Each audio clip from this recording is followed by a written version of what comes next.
Welcome to Real Estate U with Lettiann. Hey there, Joshua Jolley joining us today. Joshua is going to tell us about his experience in purchasing a house on the courthouse steps. Welcome, Josh. Thank you. Great to be here. Thank you so much. Yeah, you bet. So you graduated from the University of California, and you always had an interest in real estate, and you were just shy of getting your broker's license out in California. And then what happened?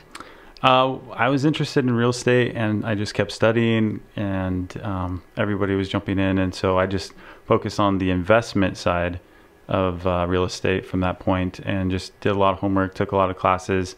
And then in 2017, an opportunity came up where I contacted a friend of mine that I grew up with, and he has a successful business and was trying to buy a place in Los Angeles, which is where he's living.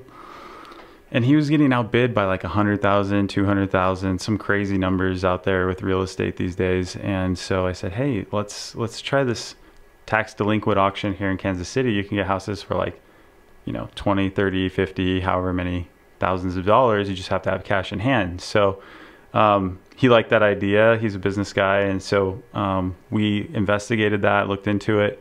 And then he brought another friend in, and the rest is history. We dove right in, and I was the guy, boots on the ground, driving around and looking at properties and seeing, how they look. You can't go in necessarily, but one of the times when I was driving around on one of the weekends, they give you a list of in the daily caller, daily report of all the properties. So where does one find the daily report? It's downtown, and Okay. it's like a newspaper, and so you just go in there and first you have to register for the auction. Okay. And you have to have your paperwork in 10 days beforehand. And I think the report or the paper comes out about a month before the auction, which is every year in August. And so... so they only do it once a year? Yeah. Okay. So people must fly if it's only, I did not know it was only once a year. I thought it was probably monthly. That's wild. So was it Casey Mo? It was Jackson County. Okay, so Jackson County, once a year, and I'm curious to see how many people were there, but there must have been a ton of properties to auction if they're sort of keeping a pool of them. Yeah, it's probably up to 2,000. Properties? Yeah. Oh, my word. So when you get this daily paper or... daily report, something like that. It's on the Jackson County website. When you register, they say, hey, if you want to know what auctions are there or houses are available, go get this newspaper. And there's a website page where you can actually look it up on the computer. So in this report, does it give the address of the property? Yeah. Oh, so you could drive by. You can drive by. Okay. You can walk around if you feel safe and no one's going to shoot you or whatever. Right. And then, you can drive by, and then it tells you also what the taxes are owed, and that's the starting bid. So, but you mentioned tax delinquent Auction. On the, and I love saying, I'm going to buy a property on the courthouse steps because people think it sounds so sexy. Like I'll just go down there like the people on TV and I've got my number. Is that how it goes? Exactly. Are you really outside on the steps? You're literally outside. Get out. I want to do it. I just want to go. It's pretty fun. We just missed it because it was, we just missed. Ago. Yeah. So let's go together next year. Want to? Yeah, absolutely. That'd be fun. Just be fun to watch. 2,000 properties though. That has to take days. It does. It's a full week. Oh, okay. Yeah. So basically what they do is they go through the properties, and whatever was left from the day before, that's where they start, and then they proceed forward. And so in 2017, I think it went to Friday. A couple of questions. How did you pick the house you picked? And what was the range of prices? Did they show you like bidding will begin at this price? Okay. So every property has a starting bid, and that's based on the taxes owed. Okay. And so the county, all they care about is getting their tax money back, right? And so anything beyond that goes to the owner, of whoever they might be or wherever they might be. So the county isn't in it to like make money off of it. Okay. They just want their tax money. Right, because that's how they pay for the employees and all the stuff that goes on in the city like that. So, so I was down there, and I drove, and I put into a spreadsheet all the addresses, and I made notes, and I had it connected to Zillow and all this stuff, super hardcore research. And this was your first one. Yeah. So you were probably up against some veterans and people, that's their niche. Yeah. Or niche, as some people might say. Niche. Yes. Parlez-vous français? Yeah. Yes. And so, you know, it was my friend and I, and his name's Caleb, and basically... Did he fly in for it? He was in Europe. Oh. He's like, hey, I'm going to go to Europe. Josh. And he's like, you handle it, right? he wired the funds, and then we were, you know, going for it. And I wanted to get better looking, established houses and not deal with like total junkers, so to speak. And did you have more than one house on your radar? Yeah. Okay. I had a ton, you know, and it just depended upon how things came together. So there was one particular house, and Caleb had a friend who also lives in Kansas City who I didn't know up until that point. And so he told him about it, and he basically was at the steps as well, and he had looked at properties and stuff like that. And there was a house that I liked a lot because it was built in 2003, and I'm like, somewhat newer. Yeah. So we had a certain amount of money that we were willing to bid on houses, and we bid the full amount. Like, I'm just like, I want this house. I want this house. Great location, brand new. It was like, how is this even possible? Right. Probably $150,000 house, you know, ish. Start price. What was the bid start? Probably like 10,000. What? Yeah. Cause it's taxes. It's just the taxes owed. Okay. So that's where the auction comes in. And so the bidding starts, and I kind of waited. I've done auctions before, but like for cars and things that like universities would auction off, like science equipment. So there's a lot to the auction game emotionally, psychologically. And so I had used that experience for this particular moment. But what happened was it ended up being me and another guy. And the bid was $1,000 per, like it would go up $1,000, right? So we hit our max, and it sold to the other guy for another $1,000. And so you have to stop somewhere, but it seems so easy to just keep going. I would have kept going, but that's like the amount of money we had. And so I told my friend, or who was friends with Caleb, I was like, man, I just didn't have any more money. He's like, why didn't you tell me? I would have given you the money, right? And hindsight. I didn't know him up until that point. We had just met, and so it's like, so he was your friend of your friend. Yeah, gotcha. And so it's like, hey, how do I just say, can I have $1,000? Can I have $5,000? Or that's a new thing. So it was all very new for me at that point. And the next day rolled around, which is where all the properties were that we really wanted and that I thought were really good properties, some of the better properties, because this is our first time in. Better to get something that's in good shape, and then, you know, hopefully just throw it on the market potentially and not have to do a lot of work. So had you seen the inside of anything, or just the outside of some places? In driving around, there was actually some people who owned the house, and they were delinquent, and they were doing a garage sale when we were driving by. And I was like, with another friend, I said, hey, let's go walk the house. So we actually walked around the house and said, hey, do you guys have an estate sale going on here? What's going on? And they're like, yeah. Right. And so we walked that house, and that house went for, you know, 50,000 plus, I think. So that wasn't the house you got? No, gotcha. No. But typically you can't go in, you kind of like gauge it. You know, I took it as a plus if people were living there, because it means it's livable, and, you know, they're probably keeping it in somewhat of a reasonable shape. And so,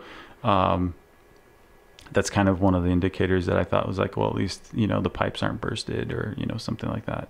Humans are here. Yeah. Humans are here and they're functioning. But man, when you see some of the pictures, it was unbelievable, the stuff they were living in, like months before we took possession. So, but we'll get to that. Yeah. Right. So the next day you're back, and it's more of your price point, but you got your feet wet the day before. Mm-hmm. So the next day comes back, and I'm at the courthouse. Caleb's friend wasn't there. Caleb's in Europe. So now you have no money. We had, you have no one to ask for an extra 500. Right. I had no one to ask for an extra amount. We just had our amount that we were willing to bid. And so all of the properties that I was interested in, were coming up, but they took lunch. So during lunch, I was WhatsApping Caleb and the other guy to come to an agreement where all three of us partnered. And because the other guy left me about $100,000 in cashier's checks, and it's like, here, hold on to this and bid for me, or whatever. That's a big responsibility. Yeah. I was like, wow, this is amazing. I just met this guy and he just trusts me with like $10,000 cashier's checks. Like that's amazing. Right? I didn't know you were going to spend that much. Well, I didn't either. Right. So that was a surprise. Yeah. Well, yeah, it was, here's the money. And so basically what happened is we came to a deal agreement over WhatsApp during lunch. It started right up and they're like, just buy as many as you can get. Right. And so the two we ended up getting were like basically right next to each other. And Same street, you mean? No, in terms of where they lined up in the auction. Gotcha. And so we got those, and then I was trying to get another one, but they went overpriced from what we had left after the two. But we did end up getting the two properties. So that was great. And they're like, get more, and then just worked out that we Were you got two. Exhausted? No, not really. No. Were you pumped up, like energy, like this is so cool? There's Can't wait to see what I bought. Yeah, there's an adrenaline rush, right? Because totally. especially because they were trusting my homework, and you can't see inside. But basically, I drove the properties. I made sure that they really did exist, because after winning it, what happens is there's a court date, and you have to show up at court and claim the property. How long after the? It's in November. So a couple of months later is when you actually get possession and pay? No. It's just a court hearing you have to show up for. And then there's a judge. And so there's like different days, and you're assigned a particular day. Okay. And potentially the owner could show up and say, hey, we want the property. Here's our tax money. And then basically we don't get the property. Gotcha. And we get our money back, but maybe with a little interest. But you do pay for the property the day that of the auction. You have to have cash in hand or a cashier's check. Gotcha. Wow. Yeah. I can't wait to go with you next year. Yeah. Yes. Yeah. So start saving right now. Put your If pennies you need together. $500, just call me. Okay. Deal. Yeah. So yeah, it was quite the adrenaline rush. It was like, man, I hope these are great properties, because I really wanted to do well for my friend. Mm-hmm. And then now his friend that I just met, and that was my biggest concern. So I chose the properties that I felt like these look like they're in the best shape. They look like they're in great places to be potentially profitable. Mm-hmm. That's the hope. And we'll see what happens. So hopefully they're not upset and they're really happy with it. And I thought there was a lot of potential. And did you stock those two houses for 8 weeks? Because it was August, September, October, almost 3 months before your court date. No, I didn't actually, because I kind of left town and I was down in Florida spending time with my dad. So I just came back for the auction and did the homework, and then I went back down to Florida, and then came back for the court hearing. How did that? Tell us about that. It's really unusual. I haven't really been to a court date appearance, anything like that, for any reason, thankfully, for the most part, right? Nobody really wants to be in the court. No. But there's everybody's in there, and you're kind of looking around to see who's who. And I figured out who one of the owners was of one of the properties based on their name and how they looked, and my hunch of, I think they're probably the owner of one of my properties. And wow. And sure enough, they were, and they wanted the property. And thank goodness you bought two. Yeah, we got two. But they had to come up with the tax money. They didn't have the tax money. That's so sad. It's super sad. That's so sad. So yeah, that was unfortunate, and I wasn't sure what was going to happen. At the same time, you're watching other people come forward for their properties, and there was this gentleman who came forward, and the owners weren't there.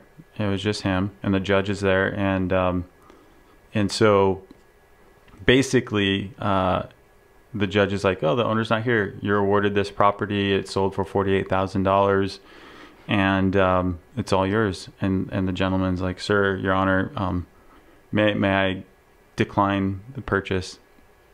And the honor, the judge asked him why. Why would you want to do that? He's like, well, it's burned down. And the judge asked him, did it burn before the auction or after? And he said before. And he's like, sorry, as is, where is $48,000? Gavel down. Yeah. Boom. Yeah. Drop the hammer. Did the guy fall over? I was shocked. I was like, how, because if you think about it, there's two people bidding for this burned down property because they didn't drive it. And what happens is on the website, it shows like a nice looking built building, but they're actually burned down. And I discovered that myself when I was doing my homework. I'm like, how is this property, available? This looks amazing. And then it was a burned down property, but the picture on the website shows the actual property. So two people didn't do their homework and drive it. And this guy got stuck with a $48,000 property. Oh my word. Can you imagine? That? And that's just probably for a 6,000 square foot lot or something tiny. So exactly. And then also there's a couple of gentlemen that were there, and the same thing happened, and they're like, Your Honor, the house burned down. And they're like, well, was it before the auction or after? And they said after. Like, okay, you can have a refund. So at least there's some justice, and like they're not, the county isn't just taking people's money and saying, sorry, tough luck, Oh, that's awful. Well, they didn't do their due diligence. The two gentlemen did, and somebody burned it down, right? Like the owner or something burned it, or something happened. Before the auction. So no, that was the first guy for $48,000. Right. He got stuck with it. Yeah, he did not do his due diligence. He did not do it. Right. Right. But the people that it happened again, and they're like, no, the house was standing there when we bought it. Right. So Andy's telling me we have about 5 minutes, actually 2 minutes. Okay. So you say tax delinquent auction, not to be confused with an auction of a property that we're going to talk to. We're going to have another guest for Kate's auction, totally different scenario, but that gets very confusing. But people delinquent on their mortgage payments. Yep. Those homes as well. Tell us, those homes as well can end up on the courthouse steps. Is that right? This is primarily because it's tax. Mortgage, it would probably revert back to the bank. Right. So in this situation, 3 years, somebody didn't pay taxes on a property for whatever reason. That's the minimum, 3 years. Once it goes 3 years, then they auction it. If somebody even just comes in to try and make a payment, like $100, it won't even come close to making the tax auction. So when someone says, oh, we bought a property on the courthouse steps, is it always a tax delinquent? Because that's the only thing I'm aware of. Okay. All right. Well, good to know. Yeah. And I think when it's a bankruptcy or fail to pay your mortgage up to a certain time and the bank takes the property back, I still think also, just like the tax delinquent, the owner has first right of refusal should they come up with being able to catch up on their payments and things like that, which is really nice because nobody wants to be in that situation. Right. At all. Exactly. So we're down to about 1 minute, but I'm really anxious to hear about what you did and what this property looked like. So we'll welcome you back on another show if you Perfect. can, and we'll do that. Terrific. So Joshua Jolley, thank you so much. And I'd love to go to the auction with you. Okay. And I'd like to talk to you about maybe considering getting a real estate license. Okay. We can and talk about it. And joining some people that you recently met. Boom.